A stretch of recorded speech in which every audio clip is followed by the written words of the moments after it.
नीचे एड़ी तक जाता है, क्योंकि उसके बाल कितने बड़े बड़े हैं, एड़ी तक हैं। केश कल्याण है ना, आपके बाल एड़ी तक नहीं, तो इस आप जो पहनती है आपका बाल जहां तक वहां तक का बनता है। आपके लिए महालता प्रसादन बन भी नहीं सकता, क्योंकि एड़ी तक बाल ही नहीं, उसके बाल कहाँ है, एड़ी तक है।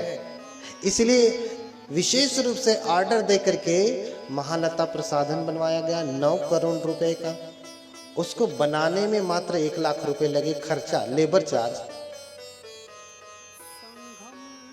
राजा और मिगार को धनंजय सेठ ने बड़े सत्कार के साथ विदा किया। बारात अब जा रही है, तो पिता अपनी पुत्री को मंत्र देता है। जैसे आप अपनी बिटिया को विदा करती हैं, ध्यान से सुनिएगा, तो मंत्र देती है ना, कुछ समझा के भेजती हैं। बेटी को विदा करते समय आप क्या कहते हैं बताइए? हाँ, देख तू इंजीनियर की बिटिया है, घर में जाना तो किसी से डर के मत रहना, जो होगा मैं देख लूंगी। ये 4 चक्का 10 लाख रुपया दहेज किस लिए दे रही हूं, यही कहते हैं ना।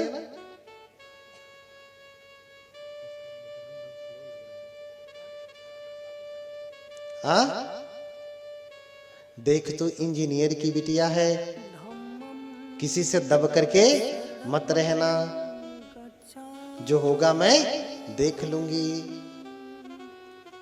यही मंत्र पढ़ के भेजते हैं ना। जो दहेज देते हैं वो तो भेजेंगे भैया। देखिए, कमी इस बात इसकी है कि आप पुत्री नहीं ढूंढ रहे, वधू नहीं ढूंढ रहे, आप खरीद रहे हैं। हाँ, लड़के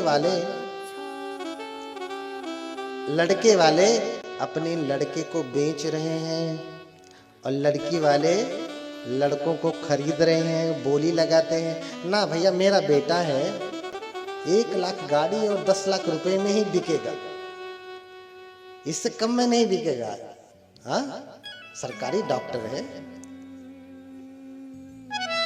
तो एक कार और 10 लाख रुपए में, 20 लाख रुपए में ही बिकेगा, इतना सस्ता नहीं है ये घोड़ा। हाँ, तो भैया जो खरीदेगा जो वस्तु, तो जैसा चाहेगा वैसे न रखेगा। तो बिटिया घर में आती है तो वो भी एकदम महारानी बन के रहती है, उपद्रव मचा के रहती। भैया खरीदा है उसने, माता पिता से, सास ससुर से उसने पति को खरीदा है, और आपने बेचा है अपने बेटे को। फिर कल को क्यों मुंह फुलाए बैठे रहती हैं कि अरे हमारी बहू आई है और हमारा बेटा तो उसी की बात मानता है, न जाने पता नहीं क्या खिला दिया है इसने, वो जो कहती है वही करता है। भैया उसे करना ही चाहिए, मैं तो कहता हूँ, क्योंकि आपने उसे बेचा है। तो धर्म तो यही कहता है कि अब आपने बेच दिया बेटे का, ये पति उसका, बेटा आपका उसका हो गया, उसकी वस्तु हो गया। अब वो जैसा चाहे अपने पीछे पीछे नचवाए, चाहे खाना बनवाए, चाहे बर्तन धुलवाए, चाहे झाड़ू लगवाए, आपने तो बेचा है ना। हाँ, बेचा है तो फिर क्या करेंगे? तो दहेज लेने की जो परंपरा है, इसे आप बंद करिए।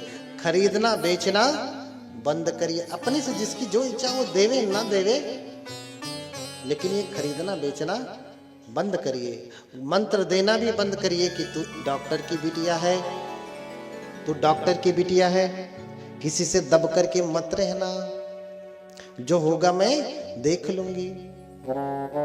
और इधर भी जब आपके घर में आप अपनी बेटी को तो बारूद भर के भेज देती हैं, आपके घर में जब बहू आती है तो वो भी बारूद भर के भेजती है कि देख तू भी आईएएस की बिटिया है। उस घर में जा रही तो दब करके मत रहना। आपने बारूद भर के अपनी बेटी को भेजा है दूसरे घर में, वहां जाके फट रही है, और आपके घर में जो बहू आई वहां से उसने बारूद भर के भेजा है, आपके घर में आके फट रही है। कमी कहां से हो रही? ये बारूद भेजना बंद करिए, बारूद भेजना बंद करिए। देखिए पहले कैसा हो रहा है, मिगार ने कुछ नहीं मांगा, मिगार ने कुछ नहीं मांगा, उसके पुत्र ने भी कुछ नहीं मांगा। अभी तो क्या मांगा? एक सुंदर लड़की बस। उन पांचों लक्षणों में कहीं धन है नहीं, बस सुंदरता से ही संबंधित है। तो भाई सुंदरता पे अधिकार है। आप विवाह कर रहे हैं, एक दूसरे को पसंद करें, जिसमें मन रमे उससे विवाह करें। इसलिए बुद्ध भी कहते हैं कि करत वियाह दबाव न देहि, निज निज जोरी चयन कर ले।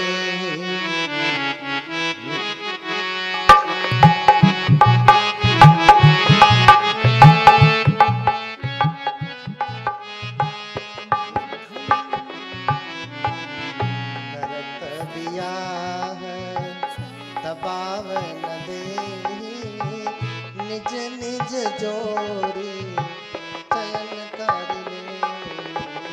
करत वियाह दबाव न देहि, निज निज जोरी। और पुत्रों के समान पुत्री को भी माना है। क्या? पूतन के सम पूति न जाने, दंपति देहि स्नेह समान।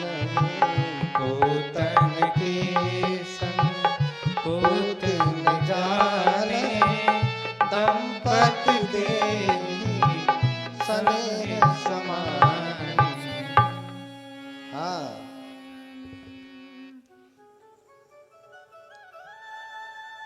अपनी मर्जी से विवाह करने की अनुमति दें,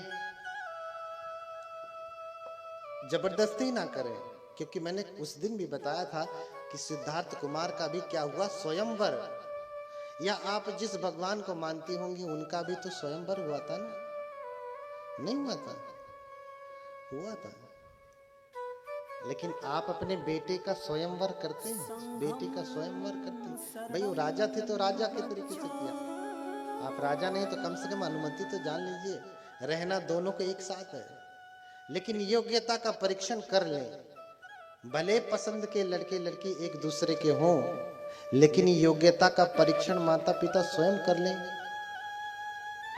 अगर आप सभी को वीडियो अच्छा लगे तो लाइक कमेंट शेयर कीजिए और चैनल को सब्सक्राइब कीजिए। मिलते हैं एक और नए वीडियो के साथ। तब तक आप सभी को सादर नमोदाय। जय भीम।